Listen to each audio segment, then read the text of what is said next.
Estamos nas filas do preço da vida a arder, de medos tão pequenos que custam a esquecer. É filosofia em surdina dita num tom bem quente, um blues sardónico de um português paciente.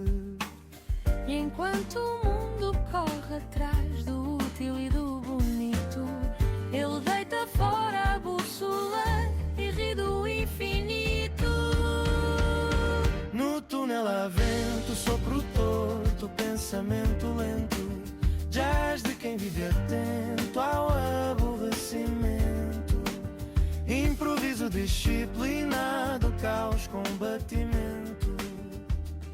É inútil. Steve vai, não vai, para começar com o arroto, para que pensassem, aqui está um homem íntegro, que não tem medo de nada, é empático. Esta palavra não é condizente com o discurso, esqueçam. Eu estou a usar as vossas maneiras, eu aprendi empatia, frase sim, caso contrário, eu não sei pontuar as frases, eu só consigo dizer que o Saramago não usou vírgulas porque eu nunca li um livro do Saramago. Num parágrafo conseguem dizer 3 baboseiras. Abri o Twitter e um gajo, numa frase com 2 linhas, disse 3 ou 4 baboseiras. Uma dessas foi do Saramago. Leiam qualquer merda, uma brochura, um panfleto, um slogan, 3 vezes para aquilo vos entranhar na cabeça para se tornarem trabalhadores fecundos. Precariedade, assumam mais trabalho e menos dinheiro e aplaudam no fim, caraças, para que o Montenegro ria com vontade, cara. Assim é que é. E nunca perguntem se há uma ligação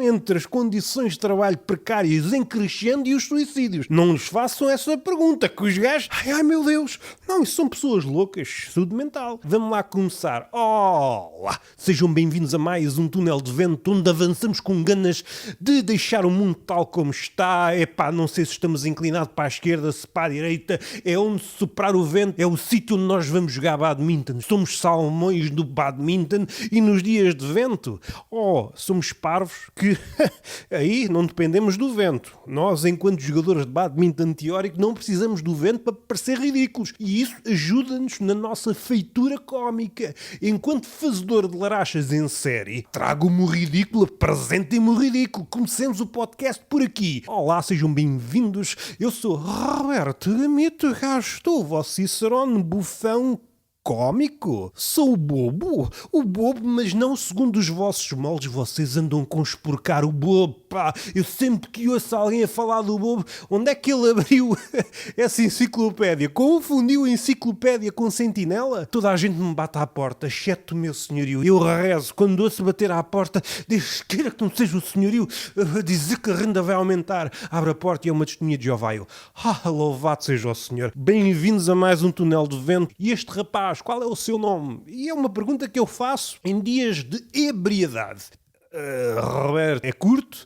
Posso dizer-vos uma coisa. Estou de tronco nu para espicaçar o desejo dormente na fêmea e no macho e pôr em prática um banquete de Dionísia com vista a conhecer o mundo através do corpo do outro. Esta é a escola, não é a escola do rock, é a escola do sexo, do puteiro e das drogas, amigo. Vamos lá avançar com ganas, invocar dentro, ou melhor, eu cuspo a Zeus na argila. Não cuspo rap, eu cuspo qual deus grego no barro, na argila. Para quem percebe mitologia grega, tu estás a invocar o mito da criação? Nas entrelinhas está Prometeu que lhe jogou as unhas. O barro tornou-se vida graças ao cuspo de Zeus. Podem chegar à conclusão, este gajo, sim senhor, não é como os outros que é slogan atrás de slogan e tropeça nas muletas linguísticas. Imagina, mas depois o mundo não quer saber da minha sapiência em revolução. A minha sapiência em revolução faz com que eu tenha de passar forçosamente da palavra à ação. Ão, diz o cão. Mas o que me importa é que eu vou a uma loja de artesanato pôr a mitologia grega em prática. Eu quero vida, falta-me vida. Eu preciso de vida. Eu sou um influencer em revolução no sentido de eu estou a girar. Qual tubarão branco em torno de uma presa. E a presa, eu não deixei gota de sangue à vista. E entretanto o tubarão branco desdobra-se em 1000 piranhas, caralho, foder, caralho. Esquecendo isto, um à parte dentro de um à parte, interessa perceber quantas voltas é que o tubarão dá à volta da presa. Das duas uma, se ele vai logo é fome, é apressado, é precipitado no tocante à etiqueta, faz falta pôr a Paula Bobona ou variante, um influencer, um comediante Beto, que eles gostam muito de etiqueta. Ai, a etiqueta, o humor é sobretudo etiqueta. Dizer aquilo que se deve dizer é dizer a coisa certa na altura certa. E eu entro nessa cena congeminada pela minha mente. Que merda vem a ser esta, caralho? O humor era exatamente o contrário, dizer a coisa errada no momento certo, amigo. Tu não me faças passar dos cornos. Se é para dizer a coisa certa no momento certo, educa um papagaio. Papagaio loiro de bico dourado, leva-me esta carta ao cu do teu namorado. E é assim que se perde o público. Voltando para o tubarão, se ele começa a dar várias voltas, das duas uma, ou é aquele tubarão treinado por um vegetariano, que há cães que andam a levar espinafres no cu há meses. Ai, eu tenho de forçar, andam a mudar a dieta aos cães. Eu olho para certos cães, já não basta andarem vestidos e depois é sempre um gosto. Eu não tenho um filho deficiente, logo visto um cão. Cada um com as suas. Só que o cão... Onde é que ele encontra a alegria? É pá, é na carne. E aqui empatizo é com o cão. Quando ele me lança aquele olho, é pá, temos carne, temos alegria. Amigo, se for pequenino, põe o cão ao ombro como se fosse um papagaio de um pirata e vamos ao rodízio, amigo. Hoje é para encher até arrebentar, de bano a rabo. Eu sempre quis ser um peixe dourado, comer, arrebentar, caralho. Somos amigos, já não somos, caralho. Hoje até te vou dar um chocolate no fim para arrebentar no rodízio e depois dou um chocolate para a gente se enfartar. Ai, não posso comer chocolate, és campo. Hoje estás comigo, pá, hoje estás comigo, esquece dessas merdas, tu andas a comer espinafres há 3 meses. E a mesma coisa aconteceu com este, é um tubarão branco de viveiro. E agora olha para o peixe, que tradicionalmente era a sua presa, e o que é suposto fazer? E a presa apresenta um corte, começa a sair sangue. Eu sinto a necessidade de me aproximar, abrir a boca, estraçalhar, mas há qualquer coisa que me impede.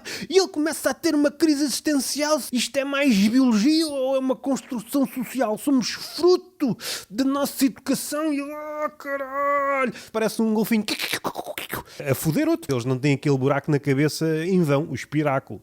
Nunca posso perder a oportunidade de dizer este nome, espiráculo. Vocês onde é que têm o espiráculo? Porque eu no outro dia vi-vos no submarino com as calças em baixo. Ah, não vi nada. Isto é uma cena que eu posso lançar. Ora, o humorista ou diz as coisas que não devem ser ditas ou é melhor não dizer nada. Se é para dizer aquilo que toda a gente está a dizer, é pá, tu estás a engrossar o eco. Não me engrossem o eco, pá. O eco também merece ser engrossado, mas isso é nas paisagens. Paisagens essas que só aparecem já em fundo desfocado. Gosto muito do ar livre, do campo, dos podcasts. Não gosto é do só...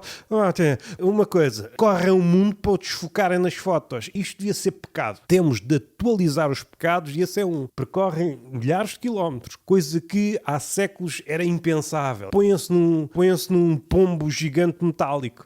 Aterra num sítio. Deixa-me lá estar aqui à frente deste sítio paradisíaco. Deixa-me lá desfocá-lo. Até comprei esta lente. Agora não o desfoco. Atrás está um vietnamita. Vamos desfocar o vietnamita. Já que estamos no Vietnã, vou comentar uma notícia que vi há coisa de dias e que merece o meu parecer humano. E eu poucas vezes dou o meu parecer humano, dou o meu parecer humorístico, dou o meu parecer de pessoa inclinada para a marotice, o meu parecer de analista financeiro que consegue dizer coisas como isto. É na China é que está o futuro. E, entretanto, há pessoas a morrer que nem tordos. Como morrem tantos, a China chegou à conclusão humanista. Não é que o humanismo esteja muito bom. Está acamado. O humanismo em Portugal está acamado. Não morreu, mas está acamado. E o Montenegro faz questão de fazer piquete e cortar no soro. Todas as noites vai cortar no soro. Não, tu precisas de um bocadinho menos. Não sei o que é que ele quer com isso. Voltando para a China, os suicídios eram tantos na fábrica da maçã, puseram as redes, ok? Isto é uma. Mas agora nos contratos de trabalho, os trabalhadores são obrigados a assinar comprometo-me a não suicidar. Não sei se é uma fábula, se é um conto infantil, se é qualquer coisa que pode ser contada nos corredores mais consos, onde nos encontramos, para nosso desgosto, com o Luís Montenegro. Aquele receio, estou-me a encontrar com a minha inspiração. Fico Star Trek ou Guerra das Estrelas quando o vejo. Nem gosto disto. Vou fazer de conta que a pessoa que disse aquilo foi um guionista e eu fui obrigado, em virtude das cláusulas de repetir tal como está no guião, porque vocês conhecem-me. Eu não sou o tipo de pessoa que faz estas corruptelas com vista a produzir humor. Pauto-me pela seriedade e pelo desajuste em relação à minha época. Não estou bem aqui, já disse, ao meu século. Não falei com o meu patrão, não falei com a minha família, não falei com os meus pares, com os meus ímpares, com os talentosos, com os génios, com os miseráveis. Eu falei diretamente com o meu século. Disse, olhei para o relógio, primeiro falei com o relógio, com a arraia miúda. Olha, fala lá com o teu patrão, o século XXI, e diz-me uma coisa, eu não estou bem aqui. Não sei o que é que vocês fizeram, espatifaram esta merda. Não sei o que é que vocês fizeram aos pensadores, aos jornalistas. Ainda no século passado, na guerra do Vietnã, uma das preocupações do presidente dos Estados Unidos, deixa lá ver se eu não exalto os intelectuais. Essa foi uma das perguntas que o jornalista fez ao Reagan, acho que era ele que estava na altura. Esta pergunta é um marcador de época. Isto nunca seria dito. Em Portugal nunca se diria. Em Portugal nunca foi dito. O jornalista dirigir-se a um primeiro-ministro e a um presidente da República. Você não tem medo de enfurecer os intelectuais? Isto é um sketch, pá. Isto é um sketch. Aconteceram umas décadas, segundo reza a lenda, e nós estamos noutro ponto. Mas o que é que eu quero dizer em relação ao Vietnã, além de muito bonito? O Sr. Trump, não sei o que é que ele é, se é um empresário, se é um fala-barato, se é um presidente dos Estados Unidos, se é um cavaleiro do apocalipse que bateu com a cabeça numa pedra e não despacha logo isto, anda aqui neste ramo-ramo, o gajo não se decide, não sabe se quer acabar com o mundo, se quer criar mais campos de golfe, não sei se vou dizer bem, se vou dizer mal. Eu não sei se vou dizer bem, se vou dizer mal do Sr. Donald. Todavia, sinto-me inclinado a prestar vassalagem à sua vontade de mudar o mundo. Só que não é mudar o mundo condizente com a virtude, um sítio bom para o maior número de pessoas. Se pensarmos no 1%, ou seja, nas minorias, gosto das minorias, aliás, a maior parte de nós gostamos das minorias, é por isso que toda a gente se ajoelha diante de uma figura como o Musk ou variantes. É um ativismo que não faz alarde, e isto é bonito. É o tipo de ativismo que eu procuro nas pessoas. Alguém que apoia veementemente, às vezes sai à rua, repete os slogans, picha os muros. É muito engraçado pichar os muros segundo os ditames deste 1%. Este 1% que é muito frágil. Pode facilmente falecer em virtude de encontrar balas perdidas que finalmente encontraram o seu destino. Às tantas é isso. Temos que fechar a história e reunir todas as balas perdidas que estão as vossas cabeças. Vossa última morada. Uma história infantil. Temos de proteger essa minoria privilegiada, uma minoria que, como eu já ouvi dizer, pessoas, como é que eu ia dizer, com miolo, se calhar não arriscamos tanto. Epá, eu não percebo o ódio aos ricos, eu não percebo. Os outros ódios nós percebemos.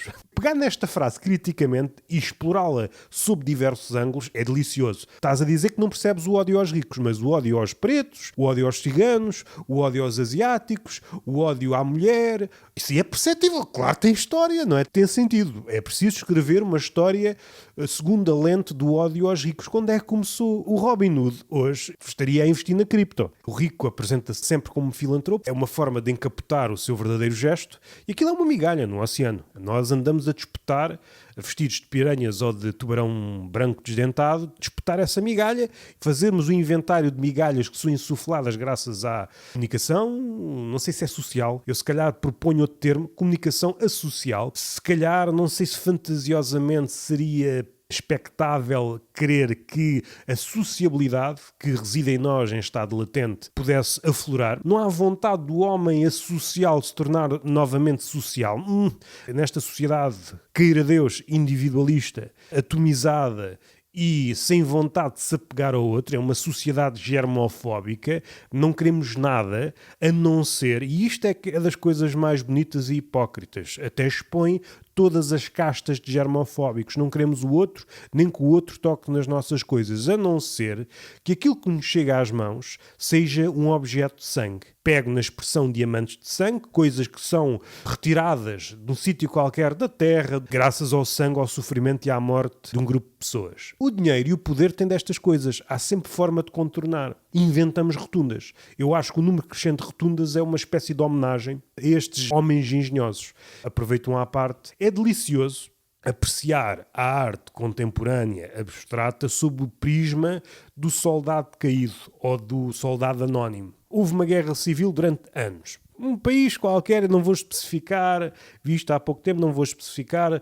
um país africano qualquer em que houve ali uma independência, depois houve a guerra civil. Vamos pôr aqui uma merda abstrata que simboliza essa malta toda, sei lá, vamos fazer o inventário, sei lá quantos morreram, isso nem pode sair para o público. Vamos fazer uma merda abstrata que recorde o menos possível a carnificina, para servir de coração.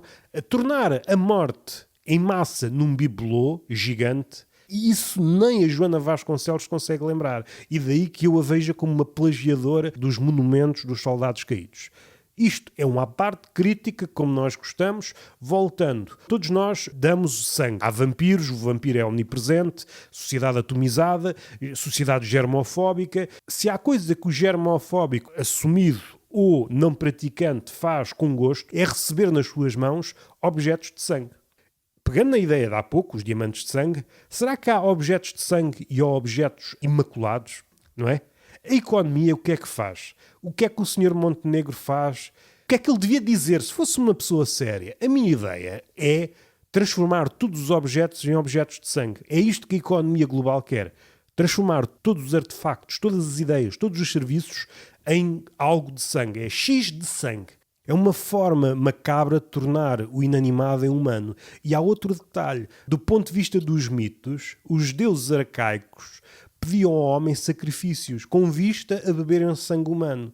A economia, o dinheiro desdobrado em vários conceitos, o novo Deus, às tantas não é um novo Deus, é um novo nome para o Deus do costume, o Deus arcaico com sede de sangue. E nós estamos a compactuar com isto. O Deus já não necessita de beber diretamente do sangue, ele regozija-se com o facto de nós cooperarmos neste ciclo vampírico sem nos darmos conta. Cada vez que chega um Mac às nossas mãos é sangue, sangue e suor chinês. Aliás, é isso que provoca o brilho no Mac. Eu estou a ser hipócrita. Estou a ser hipócrita como qualquer homem do século XXI. Eu tenho Mac. É difícil pensar fora dessa lógica. Se fosse só essa empresa, seria virarmos as costas a essa empresa e estava feito. Só que quase todas as empresas optam por essa lógica e as que não estão aspiram a sê-lo. Entre uma coisa e outra, o governante também impele que a economia, esse é o ideal. Quando o analista financeiro diz a China é o futuro, e o que é que ele quer dizer? Quer dizer que trabalhar 14 horas é um modelo, ter 96 horas extra por mês é um modelo. Diante de uma situação em que se matam dezenas de trabalhadores ao atirar-se da janela, há aqui um problema, vamos pôr redes. Em vez de melhorar as condições dos trabalhadores ou aumentar os ordenados, o que nós vamos fazer é recrutar vários psicólogos. Aparece um trabalhador morto no chão porque ingeriu medicamentos ou drogas, há um gajo que colapsa, aquele fenómeno no Japão que está toda a gente a colapsar, o Japão vai desaparecer em menos de nada, está tudo a trabalhar 14, 15 horas. Como eu disse no episódio anterior, naquele diário daquele senhor com 50 e tal, agora não me recordo o nome dele, está no episódio anterior. Esta entrada no diário, isto tem de ser lido com calma, isto não é uma hipérbole. A última entrada do diário desse senhor, ao menos os escravos podiam comer com a família.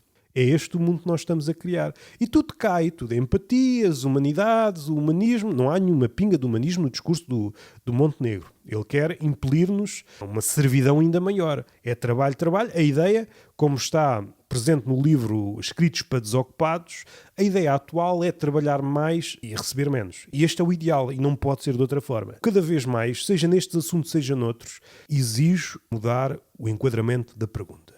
Eu estou a sentir isto cada vez mais. Ainda no outro dia, iricei-me. Fiquei com uma pele aparentada à de um galináceo.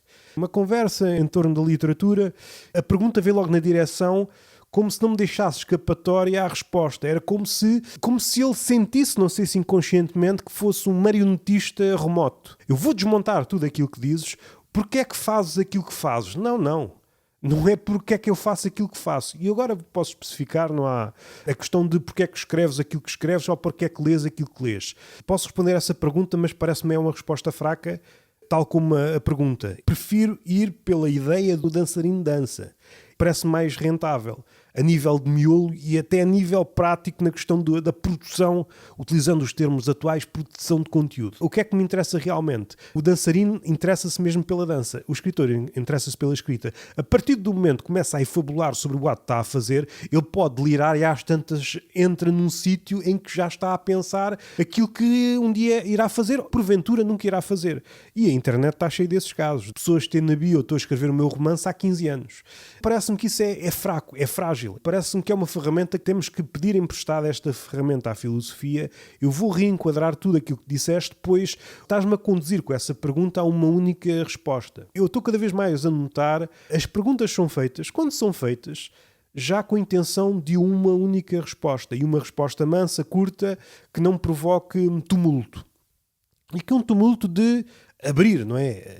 Toda a gente quer fechar. Há uma ânsia de conclusão quando, de facto, o pensamento claramente se dá com uma conclusão. Devia haver vontade de abrir as discussões e não de fechá-las. Demonstra, mais uma vez, a nossa preguiça intelectual, sobretudo, e mais alguma coisa. Especificando mais uma vez. Estávamos a falar do género da biografia.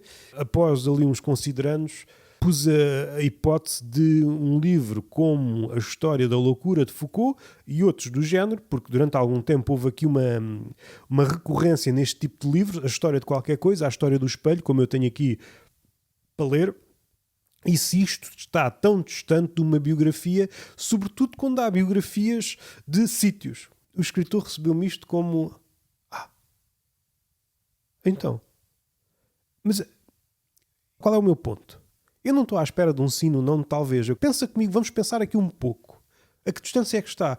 Eu não me importo se é da mesma família, eu não quero fazer um teste de ADN da história da loucura para saber se ela é um filho, um primo afastado. Não é isso que me interessa. Quero pensar contigo se isto está assim tão distante daquilo. Porque se, no caso do Foucault, se ele está a fazer a genealogia da loucura, as forças da oposição como a razão, e depois percebe que a razão talvez seja a verdadeira loucura, será isto tão diferente de uma biografia? Depois lancei mais outra coisa que se calhar não devia ter dito, porque parece-me uma ideia, não sei se alguma vez vou fazer, mas bom, se calhar digo aqui, e eu sugeri um novo tipo de biografia, a biografia do eu. Acho que faz falta biografar o eu, ver o eu, qual foi, qual é, qual será a nossa compreensão do eu e como é que isso afeta depois o homem, não é?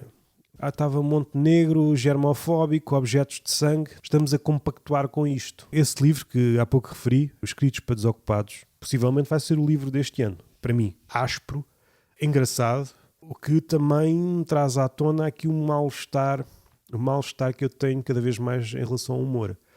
Diante do cenário que está a ser montado, e já não está oculto de ninguém, basta abrir os olhos, tanto o woke, tanta forma de despertar e está toda a gente a dormir na mesma, mais uma vez é um marcador do nosso tempo, fazemos alarde mas depois não pomos em prática nada. Diante destas situações todas, a comédia parece-me um objeto muito rombo.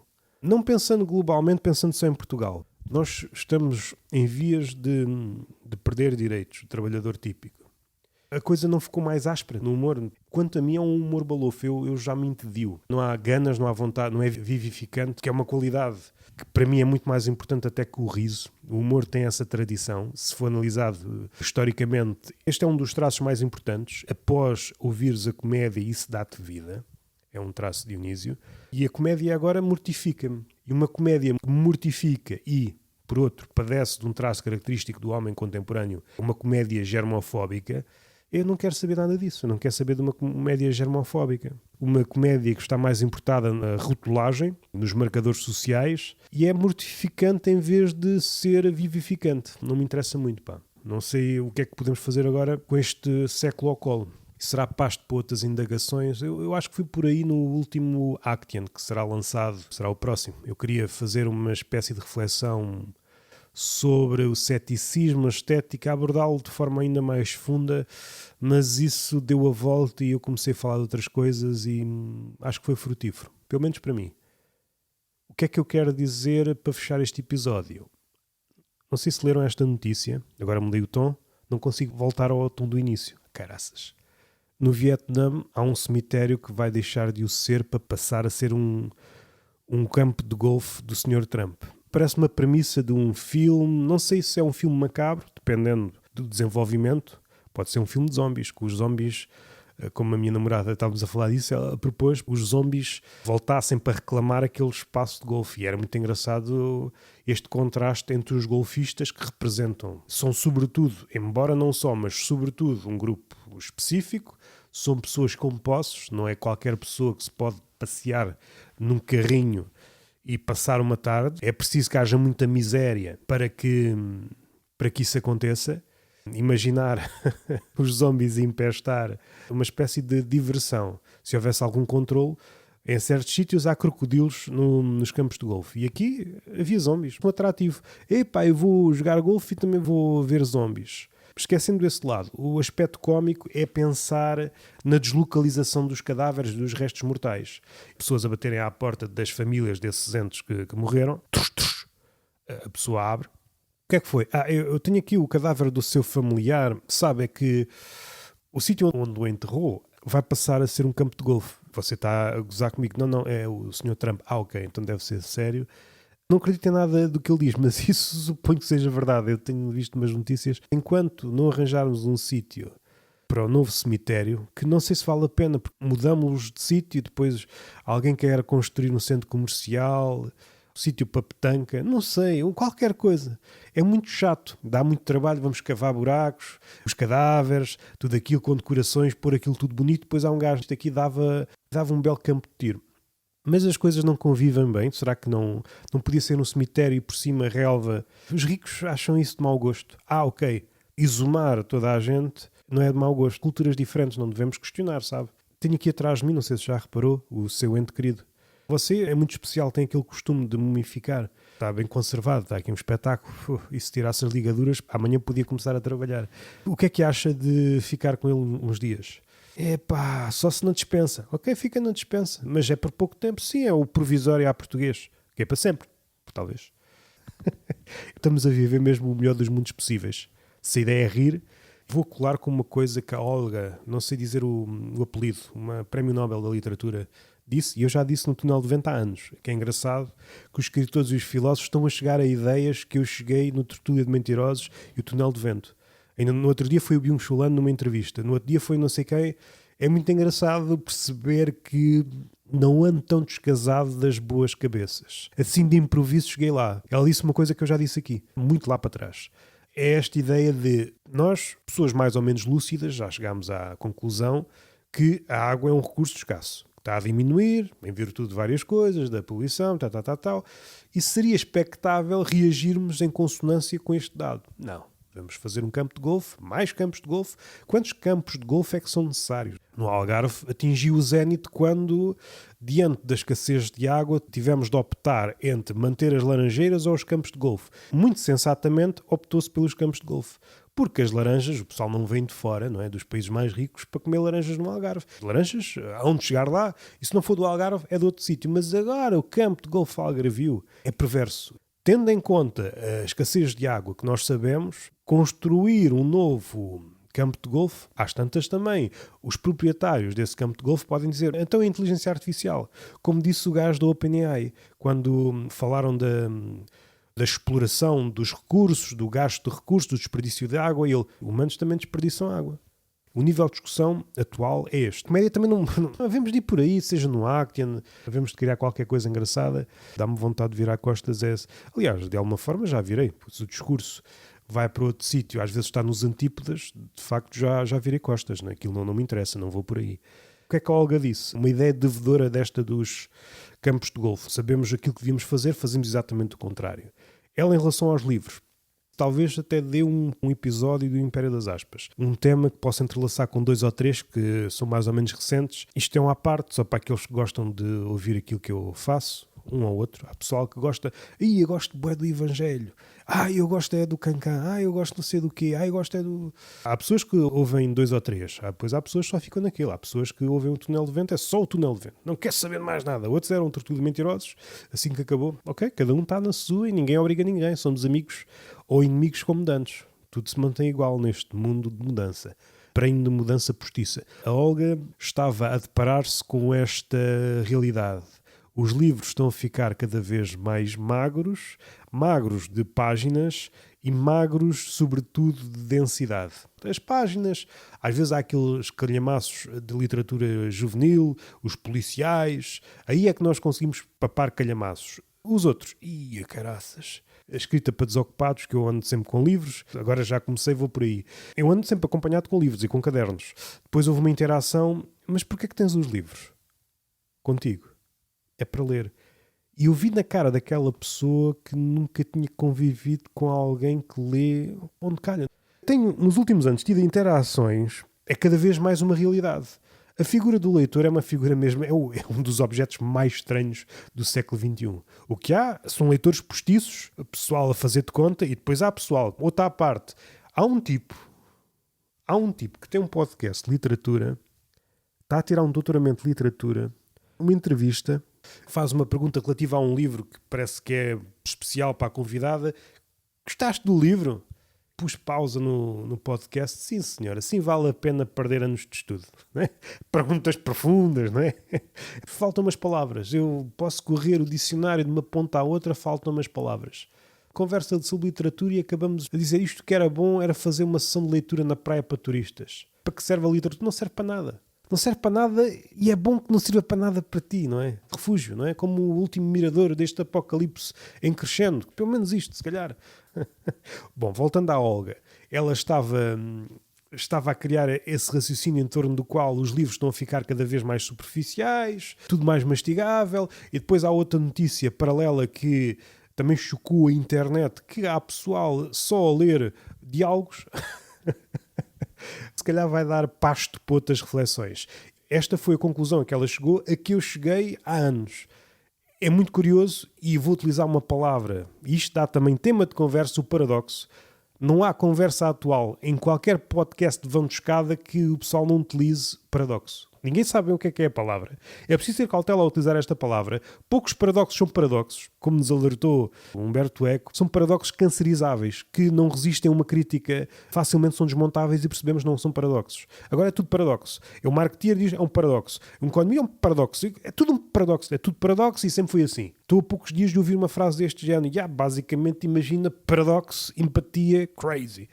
Estou a poucos dias de ouvir isto. E a Olga estava a criar o raciocínio segundo o qual, agora é que vai, estava a constatar esse facto. Os livros estão a ficar cada vez mais superficiais. Basta ir a um escaparate da FNAC e percebemos que é difícil encontrar um livro propriamente dito que nos ofereça resistência, que nos dê murros, que nos ofereça uma visão alternativa do mundo. O mesmo fraseado, as construções frásicas são devedoras umas das outras, não há ninguém a querer romper.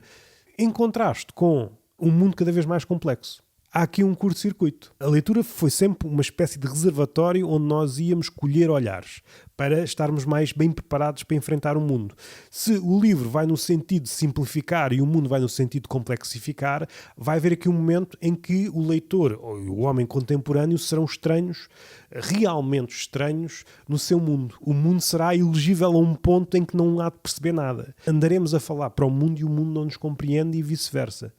São línguas diferentes. O mundo até nos pode perceber, porque nós não vamos compreender o mundo. E das duas uma, ou matamos-nos todos sincronizadamente, ou então abdicamos, resignamos-nos e consentimos a hipnose do entretenimento. Para fechar, de forma alegre, uma coisa que não se falou, nos Jogos Olímpicos, na China, aconteceu uma coisa que foi uma espécie de suicídio sincronizado dos pedreiros que estavam fartos de trabalhar, trabalhavam em condições desumanas para aí há 6 meses e decidiram matar-se todos, atirar-se do piso onde estavam. Passeio ficou todo eviscerado, cheio de vísceras de pedreiro. Parece que não surtiu efeito. A saúde mental, quando usada como desculpa, nem eles não estavam bem. Mas não estavam bem porquê, caralho? Não estavam bem porquê, caralho? E é preciso começar a atacar o governo e os poderosos segundo este ângulo. Neste momento está a começar a existir uma espécie de lavagem cerebral via saúde mental. Daí que a filosofia seja importante e pensar. Às vezes pensar, não é preciso ter graus académicos, pensar nas merdas. Desde a Revolução Industrial que os psicólogos entram para maniatar os comportamentos. Observam o comportamento, somos ratinhos, agora temos uma forma de subverter isto e torná-lo ainda mais submisso. É sempre uma lógica produtiva. E para quando é que vamos viver, caralho? Caralho, estou fodido convosco. Entretanto, o que é que saiu? Saiu muita coisa. Saiu um salão de bailes. Eu estou a gostar muito do salão de bailes. É uma espécie de cancan em esteroides, ou seja, em princípio, não é bem porque... Mas há aqui, ainda estou a afinar o tom, ou seja, não é tão distante assim do cancan. Se gostam do cancan, provavelmente vão gostar do Salão de Bailes, mas eu queria uma espécie de estilo misto em que é comédia e depois há um corte, uma parte séria, num formato mais curto em termos de tempo, mas muito denso. O disparo de ideias umas atrás das outras, sem parança. Não sei se já falei do Zelig, do Seinfeld... sim, uma coisa que eu não tinha falado, o Complexo de Diderot. Está aí o primeiro episódio. E estamos falados. Beijinho na boca, palmada pedagógica numa das nádegas e até à próxima.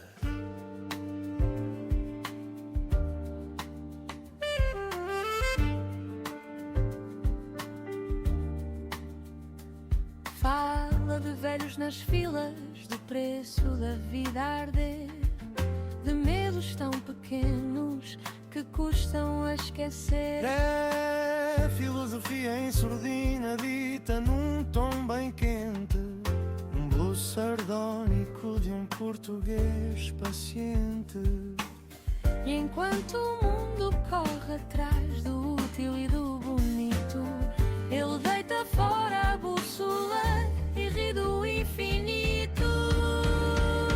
No túnel há vento, sopro torto, pensamento lento, jazz de quem vive atento ao aborrecimento, improviso disciplinado, caos, combatimento.